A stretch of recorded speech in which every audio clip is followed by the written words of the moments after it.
Hi, everybody. It's Liz Fanlow, and I'm going live today with Wisdom for Women, where I am interviewing and/or chatting about different entrepreneurial issues and different concepts that I think are important to discuss, etc.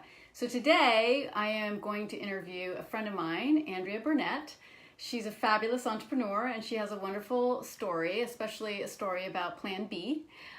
So let me get Andrea on, and I think you guys are all going to be super interested to hear what she has to say. So give me a sec here with technology.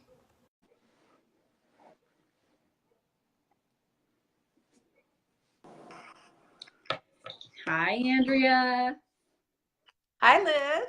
Yay, it worked. Modern technology.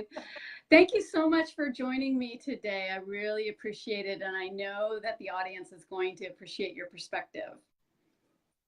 Oh, thank you. And thank you for having me as a part of this series. I'm really honored to be one of the women that you interview. I really appreciate it. Good. Well, hopefully this won't be the last time.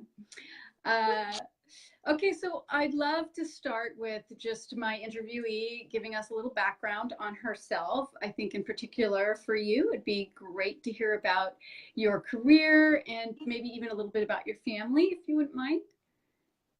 Okay, so my career, at 17, I went to court reporting school and I got licensed, passed my state boards at 20, and started working as a court reporter when I became of legal age, when I was 21. And that was my career, my entire working career until I was 52. I did civil litigation. I specialized in medical and technical depositions. And I loved my career.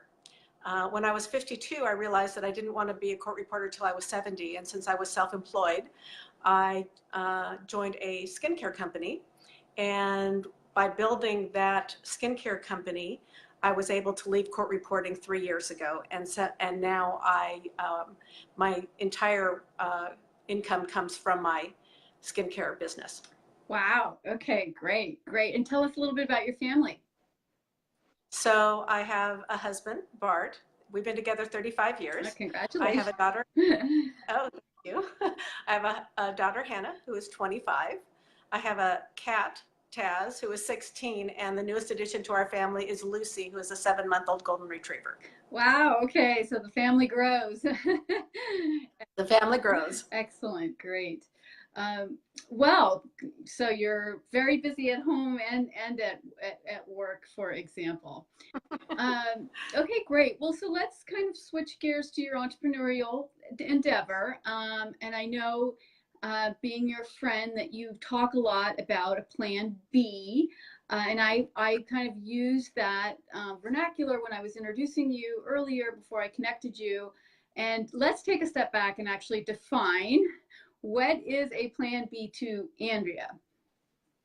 So for me, a plan B income is an income that it comes not only from the hours and effort that I can put out myself. So it's an income that comes in a way different than my own personal time and effort. Right. Okay. So gotcha. So it's not the hourly, grind. It's something. It's Right. some sort of income that's coming from a different way, a different structure. It's another income source for my family that doesn't come just from my own personal efforts. Okay. And was the skincare company your sort of first and only plan B that you put in, or have you tried other ones, other structures that didn't work out, or like a second job or other things? Just curious before we kind of delve into the skincare company. Yeah, actually, I never had. I worked 50 to 60 hours a week as a court reporter for decades. Okay. And I loved it, and I was really high paid, and I never thought twice about it when I was younger. And then when I got to be in my 50s, I realized that I would have to do this till I was 70 if I didn't create some kind of income that didn't come from court reporting. My husband has also been self-employed. And the effect that it's had on our life has been that anytime we want to take time away from our businesses, we've had a pretty big financial hit because both of us would not be working. we wouldn't have the income coming in. We'd have the cost of wherever we were going and wanted to do. And so the choices not to take the rest and relaxation that we needed often superseded. We didn't do that because of the financial impact on us. Right. So I think that's interesting. I see that a lot in my business in makeup and hair and with hairstylists and other things, or even lawyers. Everybody that if you work hourly, when you want to take a vacation or something, it is, as you said, a double hit. Because you're not getting your hourly wages plus you got to pay for the vacation. Right. So it's hard when you're both in the same industry. If you have a partner, same structure, not necessarily even industry, but same pay structure. And the last part is that his busy season was opposite my busy season. And so the timing of it was also, was always difficult. Yeah. Wow. Okay. Well, then tell us why is this a perfect plan B for you? What exactly is it? Now that we've been dancing around it, and what makes it perfect for you guys, given what you've just described? So the idea of residual income, of income coming not from my own effort, in my particular case, the choice has been a skincare company. It can be many things. What it's done is there's ways that I have income coming in that doesn't mean reestablishing a business connection. So for my customers, what it means is that I developed the relationship with them and got them started on something on their skincare, but as it ran out, they would reorder. And so I would have touches with them where make sure they're okay, make sure they're happy, could I be of service? But that relationship continued. And then as I would build that, then those orders would continue to come in year after year, month after month. And so that was additional income. I also had the choice to mentor a team. And so if I am a good mentor and I teach the people that join me in business to create the businesses they wanted to create, and they duplicated and they grew their teams, and they did whatever size they wanted, when that group of women and men grows large enough, the company rewards me with a percentage of each of their income, not taking from them, but on their income. And that has the potential to grow beyond what I could even earn as a court reporter. Right. Okay. So that sounds to me then in your case that, as you noted, right, so those plan Bs can be in lots of different industries, but this one in skincare, it's a consumable. And so your Correct. clients are ordering over and over again. And then there's the second side of it where you get to mentor and be a coach and help others succeed and get paid for that. Correct. Yeah, that's great. So how long were you doing both your traditional hourly wage career and then your residual income plan B career? 3 years. So as a court reporter, I was able to build my skincare business in part-time hours. When my business was busy, it waited. When my business was slow, I picked up on this. And when they were about equal, then I would just be doing light touches with people.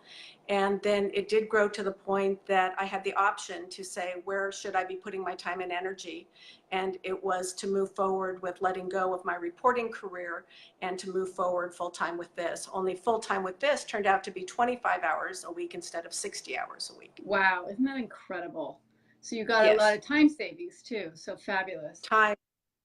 Okay, so Plan B does have a connotation of kind of life. S happens, right? So tell us, sort of, could you give us an example maybe of where your residual income career has made a big difference in your life, or was like a critical Plan B for you? If I'm not prying too much. Oh, no. And I think this is why it's so important to share stories, because, we all have these stories. So for me, it was 3 ways. One is that when my father passed away, my mother is 85 and my aunt is 87, and they live together, and I live closest to them. And so they need me, and I don't know when they need me. And so to be able to be available for doctor's appointments, or being there when service people are coming, or being there when they need company or shopping or whatever, I have the time freedom to be available to them and to be of service to them. So that's one way that I'm very grateful at this stage of my life to have that time flexibility. Another aspect of it is that I became ill a year ago. That was unexpected. I've always been, I can do it, I can work, I take great care of myself, I can work harder. And then I couldn't. And so I was out for about 6 weeks. I had surgery. I couldn't do anything. And I was so surprised that when I got my paycheck, it was actually larger than the month before because I had now residual income doesn't come instantly. It's an investment of your time and energy and love and service to build those relationships with your customers or your business or your team or whatever it is that you're investing in, as all businesses do. Right. But because I was 4.5 years into my business, these things were established and they continued even when I couldn't temporarily. And so that gave me this huge peace of mind that I could just rest and recover and restore. And then as I could get my strength back, I could work as I could. Right. I could work an hour or I could work 2 hours or I could, in between sleeping and resting and recovering. And for my particular situation, it was a year-long process and a second surgery. And each time that I wasn't able to work, my income kept growing. And the gratitude that our family had for that, instead of losing an income because of an illness, because we've chosen to be self-employed, was huge. And then the last example is that recently my husband had an unexpected heart attack. Oh. And thankfully he's going to be fine. But this really threw our family emotionally and, every way. But I have the freedom to take care of him and be home with him. And he's going to recover and he's going to be able to work. And my long-term goal had always been to, in about 5 years, grown my business to a place where I can retire him and give him the options of how he wants to work. But it's a little more pressing right now and a little more personal than an abstract idea of retirement. It's what can I do now with a little more urgency to create those options for him, but the time that I get to spend with him and just work my business around these first few weeks of recovery has been priceless. Wow. Well, thank you for sharing that. I know it's a very personal story, and we're really happy that both you and Bart are doing well and on the road to recovery. Yeah. And appreciate your sharing that. Well, gosh, I really appreciate your describing what your plan B is and why you believe so passionately in a plan B for all of us. Product of divorce myself. You never know, what life's going to bring you. It wasn't in the plan. But let me just close with asking you, if you had to choose one or two things that you're doing now that has made you successful in your new endeavors, what would those things be? Well, I've been really blessed to be really well mentored by women over the course of my life. And they have taught me a few things that I think create success in life and business. And one is they've taught me to love and value myself and to know my worth. Another is they've taught me the love of service, being of service to others. And so that has served me very well in how I serve my customers and how I mentor my team. And it's allowed me to live a life of grace and dignity. Well, you definitely do. I mean, you emanate grace and dignity, and I love being your friend. So I do. Thank you so much for coming on. Really appreciate it. I know we're going to get a lot of people that are going to watch this and love it as well. So good luck with everything, and love being friends with you. Thank you again. You too, Liz. Okay, bye. Cheers.